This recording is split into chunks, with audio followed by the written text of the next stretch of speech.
আলাইহি ওয়াসাল্লাম যেমন ফেরআউনের জন্য বয়ের কারণ ছিলেন, আল্লামা ফরহাদাবাদীও ওয়াহাবিদের জন্য বয়ের কারণ ছিলেন।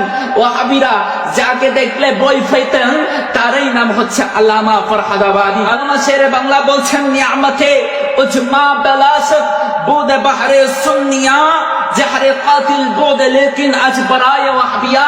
আল্লামা আমিনুল হক ফরহাদাবাদী শুধু মাইজভান্ডারীদের ইমাম নয়, আল্লামা আমিনুল হক ফরহাদাবাদী সমস্ত সুন্নি ঘরানার ইমাম এবং সমস্ত সুন্নিয়তের জন্য আল্লামা আমিনুল হক ফরহাদাবাদী নিয়ামতে উজমা জহরে কাতিল বুদে লেকিন আজ বরায়ে ওয়াহাবিয়া। আল্লামা আমিনুল হক ফরহাদাবাদী ওয়াহাবিদের জন্য প্রাণনাশক বিষ্তুল্য ছিলেন। বোদে হাম কি পিরিতে আহমর আজ বরায়ে সুন্নিয়া মিসলে মুসা আহদে ফিরআউন বোদে বাহরে ওয়াহবিয়া। গাজিয়াদিন মিল্লাত আল্লামা শেরে বাংলা বলছেন, আল্লামা ফরহাদাবাদী সুন্নিয়তের জন্য লাল কিবরিত মতো মূল্যবান একজন সম্পদ ছিল। হযরত মুসা আলাইহিস সালাম যেমন ফেরআউনের জন্য বয়ের কারণ ছিলেন, আল্লামা ফরহাদাবাদীও ওয়াহাবিদের জন্য বয়ের কারণ ছিলেন।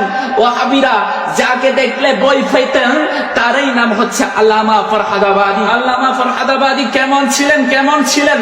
আল্লামা ফরহাদাবাদী যেমন মুফতি ফয়জুল্লাহ কিতাব লিখে, উরুসের বিরুদ্ধে কিতাব লিখে, মিলাদুন নবীর বিরুদ্ধে কিতাব লিখে, ফাতিহার বিরুদ্ধে কিতাব লিখে, উরুসুন নবীর বিরুদ্ধে কিতাব লিখে, মিলাদের বিরুদ্ধে কিতাব লিখে, দরুদের বিরুদ্ধে কিতাব লিখে যখন বাজারের মধ্যে কি করে দিয়েছে, ছেড়ে দিয়েছে, সেই সময় এই কিতাবকে খণ্ডন করবে তেমন কোনো আলেম ছিল না। তখন আল্লামা ফরহাদাবাদী খেয়াল করলেন, আরে আমি যদি কলম না ধরি তাহলে সুন্নিয়ত তো চলে যাবে।